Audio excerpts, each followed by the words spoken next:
Hey, welcome to the video. This is going to be a little update vlog. Some of you already know about the kind of transition that I'm in, that my wife and I are kind of moving into a new season together, and I wanted to share some of that with you. Now, for those of you who probably don't want to watch the entire video, go ahead and read the text below or above, and you'll kind of have an idea of what I'm going to talk about and some of the links you can click on to learn more. But for those of you who do want to watch a little bit more, I'm going to give a story of basically how I started writing as a hobby and then moved it to today, where this is now my new full-time job. So again, if you want to kind of know what's going on or support me in any way, go ahead and look at the text above and below. I'll talk about those a little bit more later on in the video. But for now, let's go ahead and just talk about how I got to this point. So, my writing journey started more seriously in college, probably around 2009, 2010. Before then, I had dabbled in writing. I had blogged here or there. I had written short stories. I've entered a couple competitions. Nothing too big, nothing too serious. It was just a way to communicate. By default, I'm a pretty strong introvert. I'm a situational extrovert, so I can talk to people for short amounts of time in the right settings. Other than that, I am perfectly okay sitting with a book all day long away from people.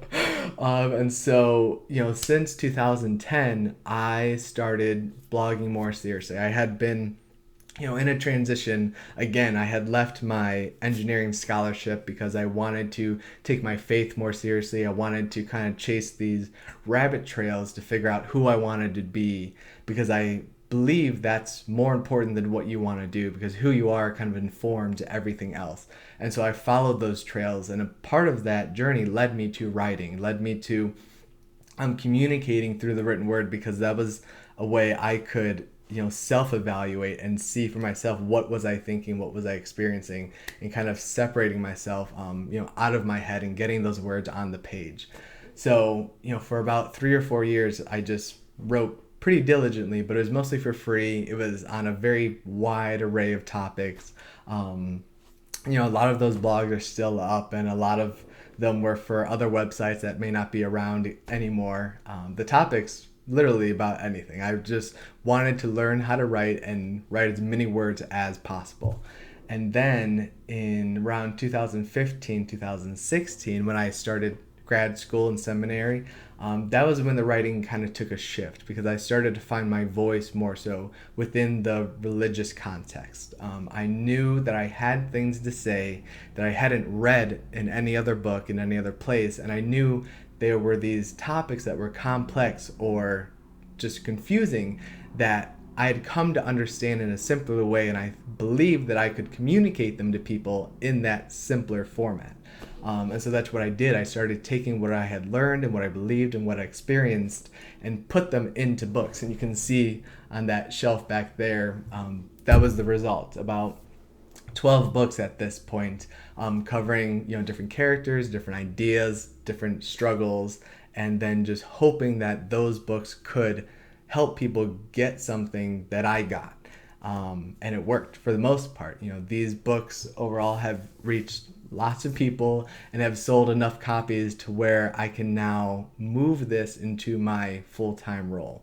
So again, around 2015, 2016, that transition from just writing blogs and writing about lots of topics became more fixed and more focused. And that's when I began writing purely about religion and a little bit about business on the side, and then mostly in a book format or long form articles.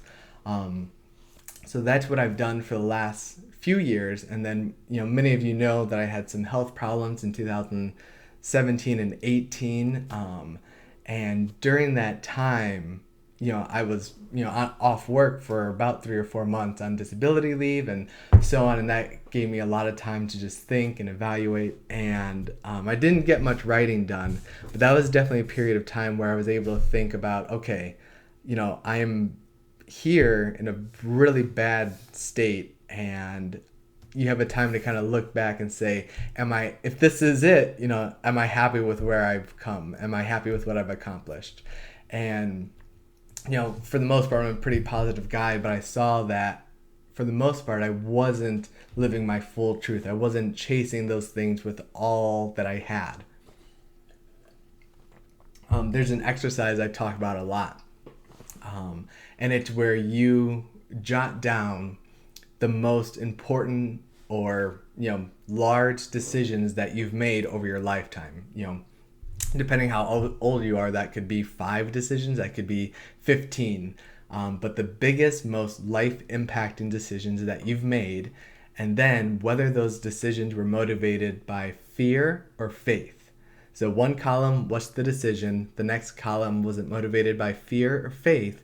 And then on the third column, did that decision have a net positive or a net negative effect on your life? And during that sickness, I did that exercise, and what came out was that every faith-based decision that I made came out net positive in my life, and the fear ones always came out net negative. And it was such an eye-opening experience, because we are so afraid to take these risks, because not every risk works out. But the most important thing is that it doesn't work out the way we might intend to. But when we step out in those faith things, when we take a risk, when we move in the direction that we feel we have to go in, no matter how it turns out, in the long run, we're always better for it. And so at that point, that's when I really started to decide that this writing thing, I had to take it more seriously. If I was really going to be the best version of myself, I had to make writing the priority that it needed to be in my life, so that I could be what I wanted and who I wanted to be. So over the last 2 years specifically, 18 months, I've really kind of made this book and writing as much of a business as I could, which brings me to where I am today with a number of books and products. I just actually released my first audiobook on Friday, and so all these things have come into play, and I've learned so much over the years. And I've had so much support from all of you, just encouraging me and buying the books and sharing them with churches.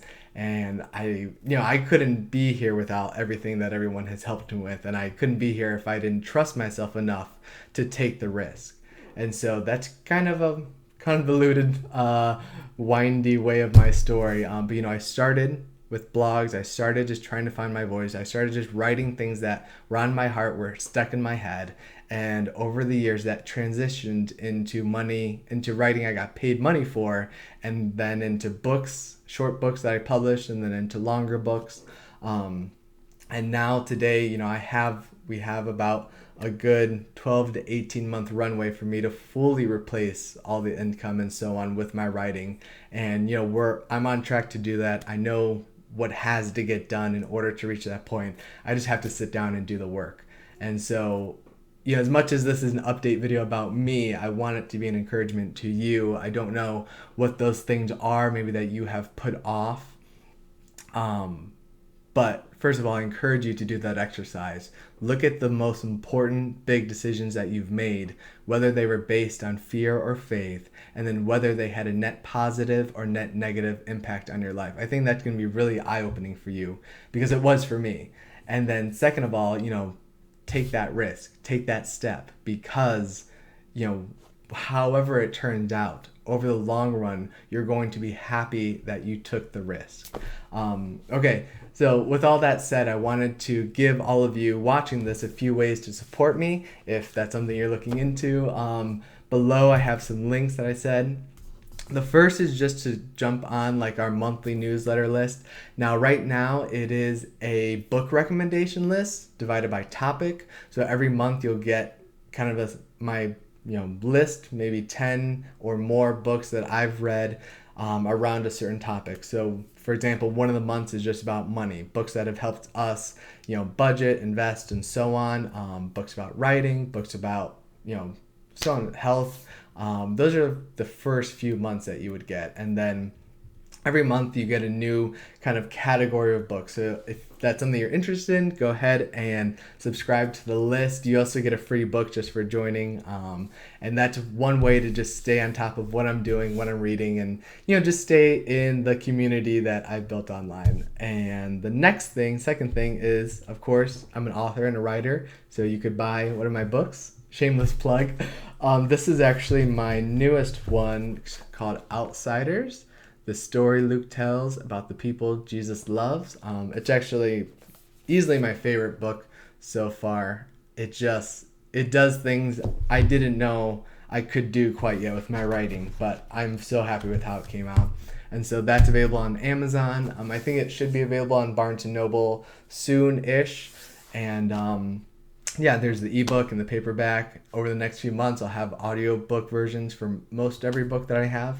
And then last but not least, if you are looking to write a nonfiction book or you know someone who is interested in that, go ahead and make sure they get on that email list too, because one thing I'm looking to do in the next 3 to 6 months is opening up some coaching clients, very specifically helping people write their first book and then get that book to 1,000 people. And pretty much every single one of my 12 books have reached 1,000 people. Like, that's the very, very low end. The high ones have reached a very large multiple of that. And so I think, just it was a good milestone for people who are looking into get into writing or looking into, just maybe they want a nonfiction book to help, the other things they're involved with, whether that's an organization or coaching themselves or so on.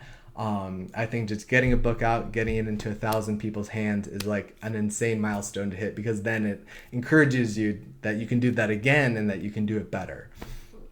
So those are kind of the 3 ways you can support me in this new transition.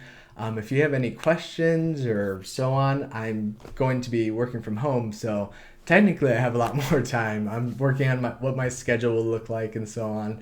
And eventually I will dial down the social media a lot, especially when I'm like in the book projects, because I want to be disciplined now that so much more is writing on how I spend my daily time now. And so that's kind of an overview of where I'm at, where we're going, what's going on. And just thank you again for watching. If you're still watching to the end of the video, you're awesome. I'll stop rambling now. So just thank you again for watching this. I hope you are encouraged. I hope this is, I hope I can help more people by doing this. I know that I have good things to say, and I hope I can say them in a way that helps people do what they know they need to do. So that's my update vlog. Thanks again, and I'll talk to you soon, hopefully.